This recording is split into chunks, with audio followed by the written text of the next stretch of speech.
आज हम देखेंगे मॉलिक्यूलर ऑर्बिटल थ्योरी का एक ऐसा ट्रिक जिसकी हेल्प से आप इन सभी क्वेश्चन को easily with in a minute solve कर पाओगे। बेसिकली हम मॉलिक्यूलर ऑर्बिटल थ्योरी से मॉलिक्यूल का बॉन्ड ऑर्डर निकालते हैं। जनरली बॉन्ड ऑर्डर निकालने का मेन फॉर्मूला होता है number of electron in bonding molecular orbital minus number of electron in anti bonding molecular orbital upon 2।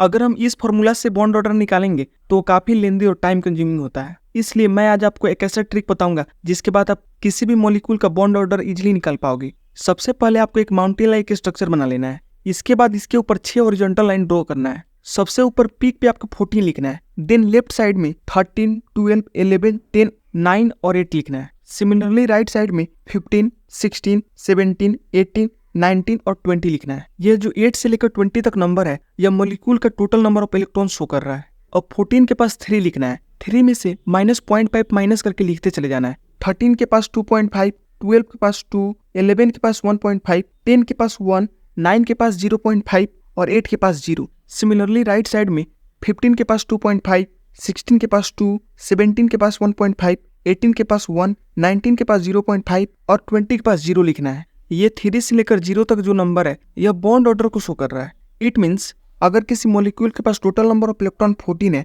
तो उसका बॉन्ड ऑर्डर 3 होगा। और अगर किसी मॉलिक्यूल के पास टोटल नंबर ऑफ इलेक्ट्रॉन 13 या 15 है तो उसका बॉन्ड ऑर्डर 2.5 होगा।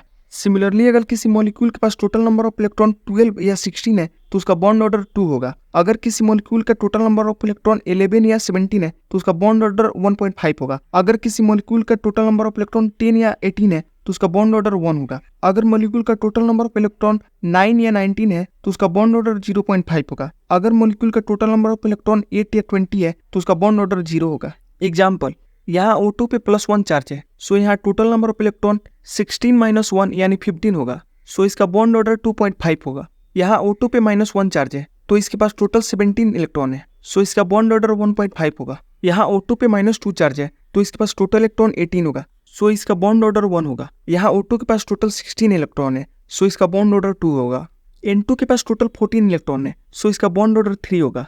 यहाँ N2 पे +1 चार्ज है तो इसके पास टोटल 13 इलेक्ट्रॉन है, सो इसका बॉन्ड ऑर्डर 2.5 होगा।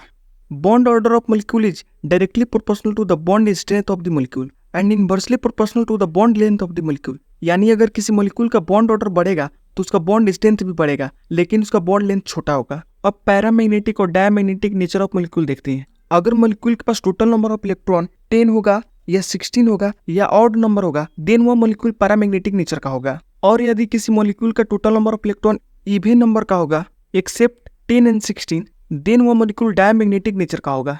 Example H2 total number of electron 2, सो यह डायमैग्नेटिक होगा। यहाँ H2 पे -1 चार्ज है तो इसके पास टोटल 3 इलेक्ट्रॉन है, सो यह पैरामैग्नेटिक होगा। यहाँ ऑक्सीजन पे -2 चार्ज है, यहाँ टोटल नंबर ऑफ इलेक्ट्रॉन 10 है, 10 इवन नंबर है लेकिन यह पैरामैग्नेटिक नेचर का होगा। कार्बन मोनोऑक्साइड के पास टोटल 14 इलेक्ट्रॉन है, सो यह डायमैग्नेटिक होगा। आगे इन 4 क्वेश्चन का आप बॉन्ड ऑर्डर और मॉलिक्यूल के नेचर को कमेंट करो। इस वीडियो का नोट्स का लिंक आपको डिस्क्रिप्शन में मिल जाएगा। अगर इस वीडियो से आपको कुछ भी हेल्प मिला तो प्लीज वीडियो को लाइक और चैनल को सब्सक्राइब कर दीजिए। Thanks for watching.